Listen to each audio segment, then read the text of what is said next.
नमस्कार, जय श्री कृष्णा, राधे राधे। प्रिय दर्शक बंधुओं, स्वागत है आप लोगों का एक बार फिर आपके अपने गजब ज्ञान यूट्यूब चैनल में।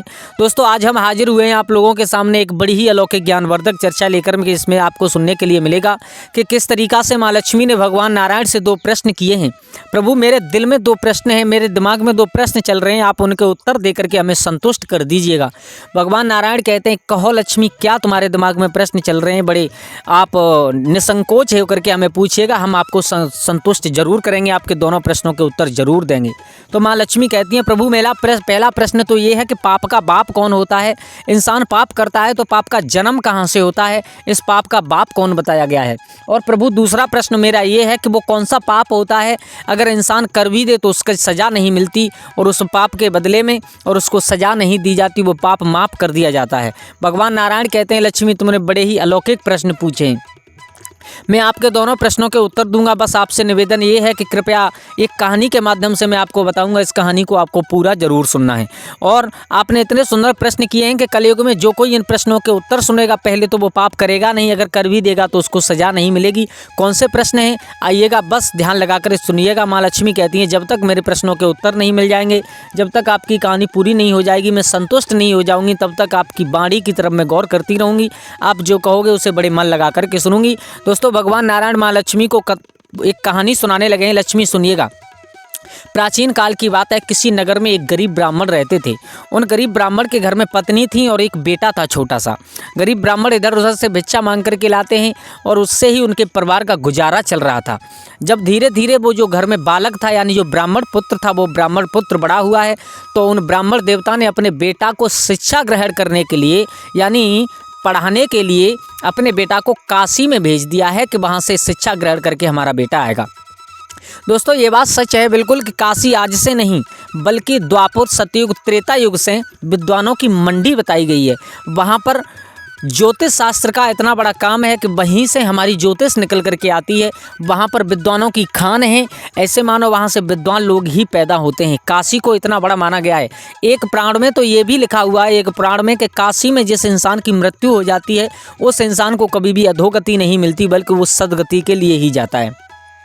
भगवान नारायण कहते हैं, लक्ष्मी जब सुनिए, जब काशी में उस बच्चे को पढ़ने के लिए बिठा दिया है, शिक्षा ग्रहण करने के लिए, जब वो बेटा जवान होता है, जब उस बच्चे की शिक्षा पूर्ण होती है, तो शिक्षा पूर्ण होने के बाद अपने घर पर लौट करके आता है।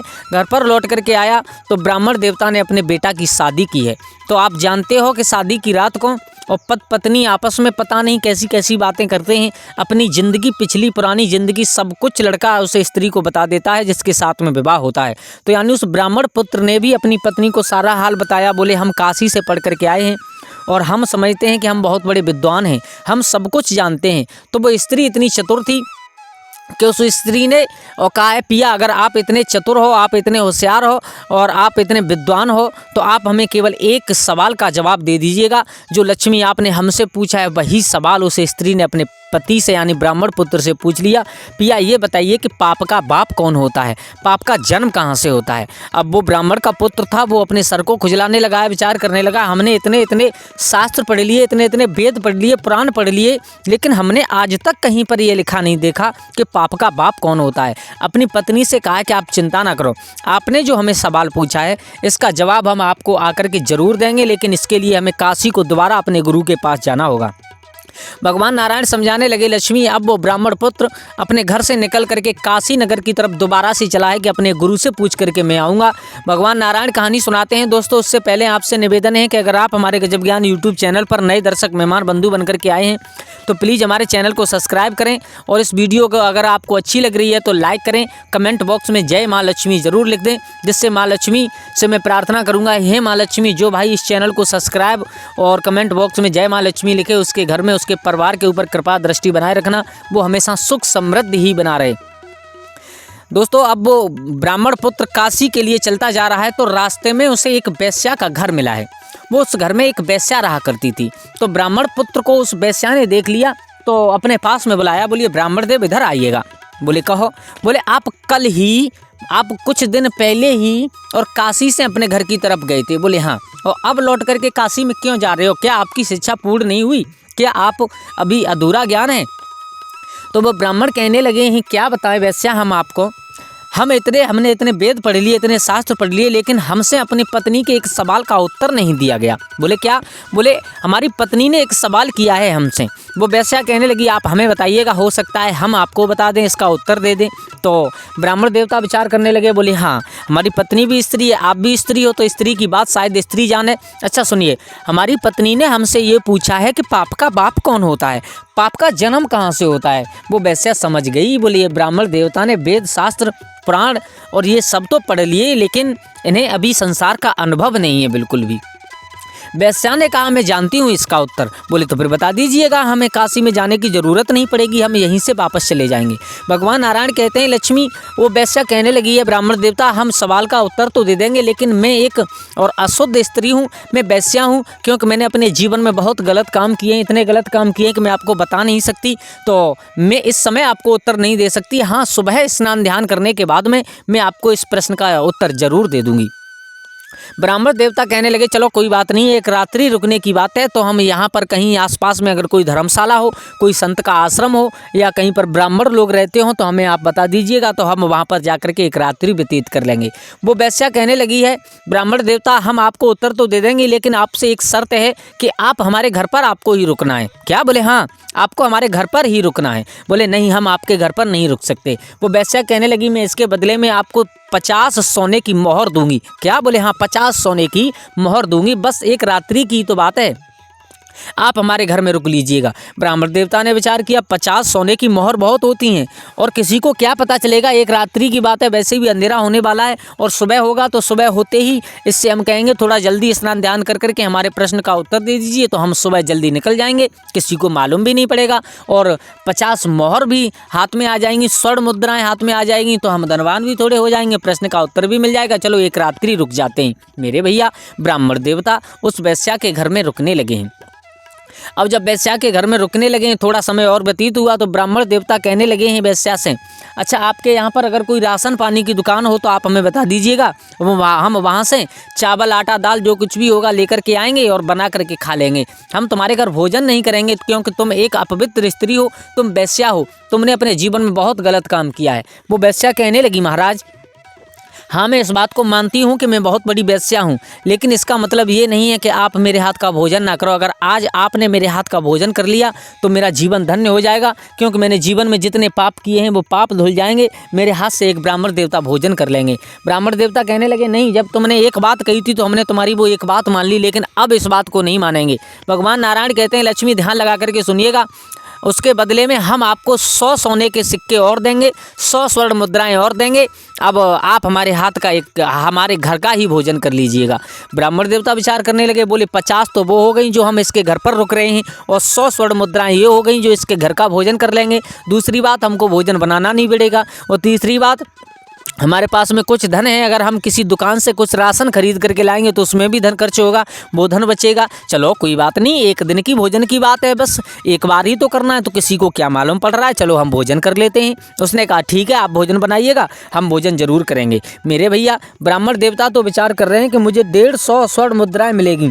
अब धीरे धीरे समय निकला, उस वेश्या ने अपने घर में बहुत सुंदर अच्छे तरीके से भोजन बनाया।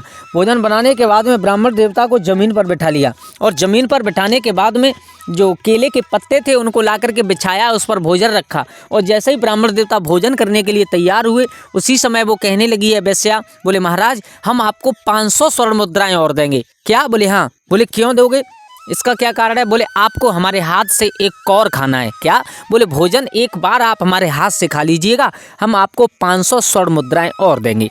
भगवान नारायण कहते हैं लक्ष्मी सुनो, अब उस ब्राह्मण के दिमाग में इतना लोभ बढ़ गया, इतना लालच बढ़ गया, विचार करने लगा ये 650 स्वर्ण मुद्राएं बगैर कुछ किए हमें मिले जा रही हैं। चलो कोई बात नहीं है, यहाँ कोई देखने वाला तो है नहीं है, ये वेश्या है और अकेली मैं हूँ, तो इसका मतलब ये है कि हम अकेले हैं, कोई देख नहीं रहा है, चलो भोजन कर लेते हैं। अरे धन्य मेरी पत्नी नहीं बल्कि वो लक्ष्मी है जो उसने ऐसा प्रश्न किया जिसे हम ढूंढने के लिए चले आए, तो आज हम धनवान होने वाले हैं।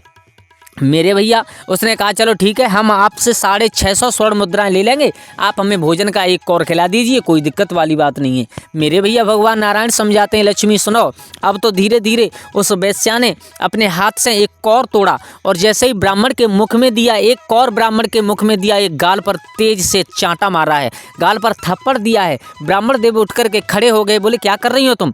आपने जो बात कही वो हमने सब मानी, लेकिन इसका मतलब ये नहीं है कि आप हमें मारो। इसका मतलब क्या है, कारण क्या है, आप हमें समझाइएगा। वो वैश्या कहने लगी, ब्राह्मण देव आप बहुत मूर्ख हो, आपने वेद तो बहुत पढ़ लिए लेकिन आप अभी भी नहीं समझे हो। बोले क्यों? बोले तुम्हारे दिल में इतना लोभ आ गया, लालच आ गया जिसका कोई जवाब नहीं है। जब मैंने पहली बार ही बता दिया था और आप भी जानते थे कि मैं एक वेश्या हूँ, तो आप मेरे घर पर रुके क्यों रुके? इसका मतलब है आप थोड़े से धन के लालच में आप मेरे घर पर रुके, और मैंने जब उसका थोड़ा सा धन और बढ़ाया तो आप मेरे घर पर भोजन करने के लिए भी तैयार हो गए, और मैंने जब धन थोड़ा सा और बढ़ाया तो आप मेरे हाथ से भोजन खाने के लिए भी तैयार हो गए। तो ब्राह्मण देवता, कहने का मतलब मेरा ये है कि आप जिस प्रश्न का उत्तर ढूंढने के लिए जा रहे हो, उस प्रश्न का उत्तर ये है कि पाप का बाप कौन है? तो पाप का बाप होता है लोभ। इंसान लोभ के लालच में आकर के, लोभ लालच में फंस करके पाप करता हुआ चला जाता है। भगवान नारायण समझाते हैं, लक्ष्मी अब मैं आपके दोनों प्रश्नों के उत्तर देता हूं। आपका पहला प्रश्न तो ये था कि पाप का बाप कौन होता है, तो उसी जगह पर पाप की उत्पत्ति होती है जिस जगह पर इंसान के मन में लोभ बढ़ जाता है।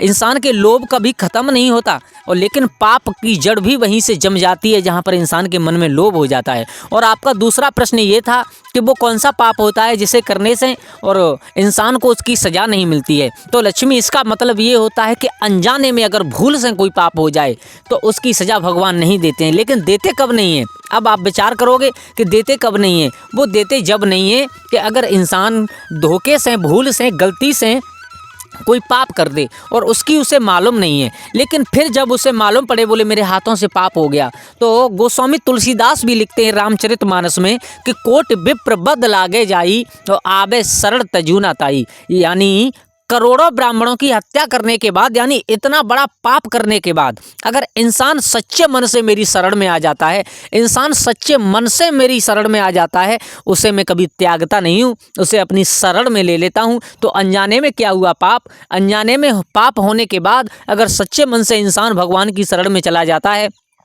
तो उसके सब दोष, सब अवगुण माफ़ कर देते हैं भगवान। तो दोस्तों, कैसी लगी आप लोगों को आज की हमारी ये कहानी? अगर अच्छी लगी हो तो प्लीज़ अपने दोस्तों के साथ में शेयर जरूर कर दें, शायद किसी और को कहानी अच्छी लग जाए। और कमेंट बॉक्स में जय माँ लक्ष्मी जरूर लिखें। धन्यवाद।